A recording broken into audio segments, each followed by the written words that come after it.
Océane de Rawdon. Mon père vient d'être informé qu'il souffre d'une maladie incurable qui lui laisse environ 1 an à vivre. Je suis fort désolée de ça, Océane. Il n'a jamais fait de testament et possède passablement de biens.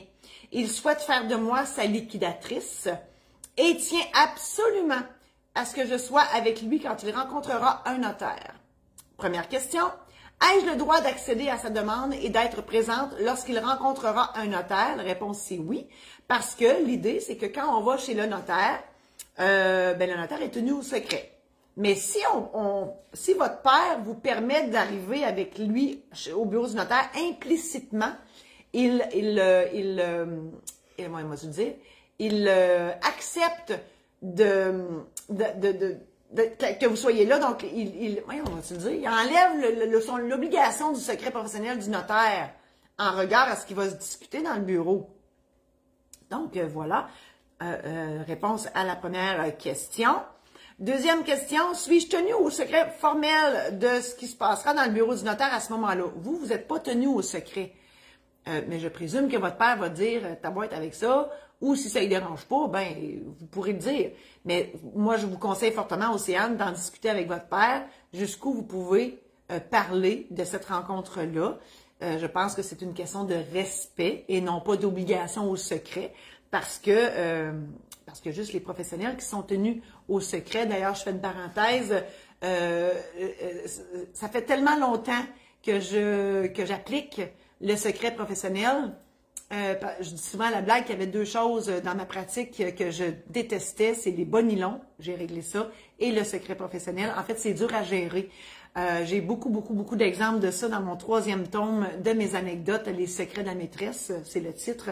C'est quelque chose à gérer, le secret professionnel. Quand je vais chez le dentiste, j'y suis allée lundi, à Tranche de Vie, et quand il nous montre pour nous fixer des rendez-vous, ben là, on voit tout, le Gaston, il va avoir un traitement de canal, puis Georgette, elle va aller se faire nettoyer les dents, etc.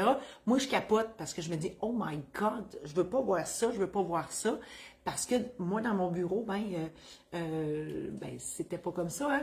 Et encore, même si je ne suis plus en pratique, je pense que ça, le secret, ça va toujours rester parce que c'est trop ancré en moi. Donc, votre deuxième question, voilà, vous n'êtes pas, Océane, tenu au secret, mais par respect, demandez à votre père ce que vous pouvez divulguer, je présume à vos frères et sœurs, sur la nature de cette rencontre-là avec le notaire, parce que là, vous allez discuter de testament et tout ça, fait que c'est sûr que les autres vont dire, hey, qu'est-ce qu'il dit, puis c'est qui hérite, etc. Bref. Peut-être pas non plus, là. Troisième question, ai-je le droit d'accepter d'être son exécutrice testamentaire? Ça me fait rire parce que vous me nommez les 2 mots, c'est la même chose. Hein? Maintenant, on appelle ça liquidateur, liquidatrice. Mais de refuser d'être à sa rencontre avec un notaire, ben oui. Vous pouvez dire non, papa, je veux pas être présente à cette rencontre-là. Je préfère que tu y ailles tout seul, bien sûr. Si vous n'avez pas émis de refus de dire à votre père, ça me tente pas de faire cette job-là, d'être clair et de dire, pas, moi, je veux rien savoir d'être liquidatrice de ta succession, le chiard va pogner puis ça me tente pas. Ben là, normalement, votre père ne devrait pas vous mettre, ou en tout cas vous mettre en dernier lieu, s'il veut, pour éviter de faire un acte de renonciation à la charge de liquidateur des frais et des délais supplémentaires à son décès. Donc, normalement, il devrait vous écouter là-dessus, mais ça ne vous empêche pas d'hériter, puis ça ne vous empêche pas d'être nommé liquidatrice, même si vous n'êtes pas présente. La plupart des gens se présentent tout seuls chez le notaire. Dernière question.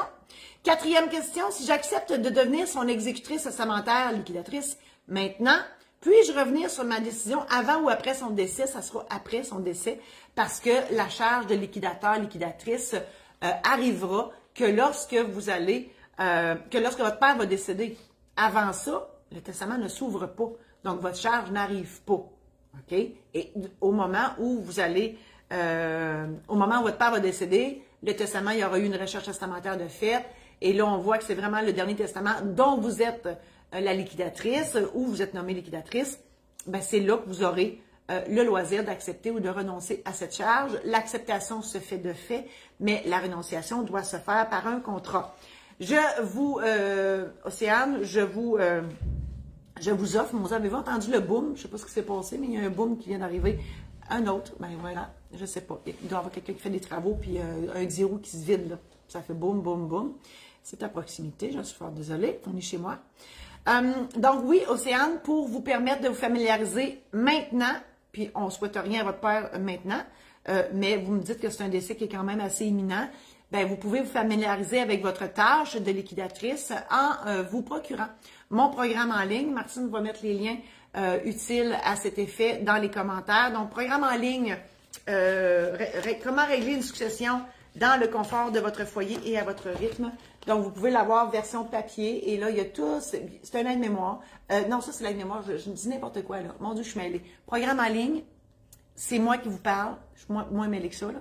C'est moi qui vous parle. C'est une trentaine de vidéos où je vous explique en long et en large et en travers en quoi consiste un règlement de succession. Et quand vous achetez le programme en ligne, vous avez cet aide-mémoire-là gratuit avec. Si vous ne voulez pas me voir la face, mais vous voulez quand même avoir l'aide-mémoire, il est disponible. Martine va mettre les liens sur ma maison d'édition, donc maisondédition-saint-laurent.com. Donc, version papier ou version numérique, les deux versions sont disponibles. Alors, voilà pour Océane. Je vous invite, oui, à partager cette chronique si vous l'avez aimée et si vous pensez qu'elle peut rendre service à d'autres personnes que vous. Je vous invite à visiter mon site internet marie-josée-saint-laurent.com où tous mes services sont là. Je vous invite aussi à visiter mon site internet de maisondédition-saint-laurent.com où mes ouvrages sont offerts. Et en primeur, je vous annonce que je serai sur scène du 22 novembre au 20 décembre inclusivement, les mardis soirs, 19h à Amos, au bar Au Chac. Et ma showférence, hein, c'est pas un show, c'est pas une conférence, c'est une showférence, s'intitule « Vaut mieux en rire avant de partir ». Donc, les billets sont en vente sur Eventbrite. Et vous regarderez mes pubs, là, j'ai fait plein de pubs, j'en ferai encore. Vous cliquez sur l'image pour vous procurer un billet si ça vous intéresse. Et merci d'avance de le faire. Et voilà, merci infiniment d'avoir été là. Je vous souhaite une bonne fin de semaine et à la semaine prochaine.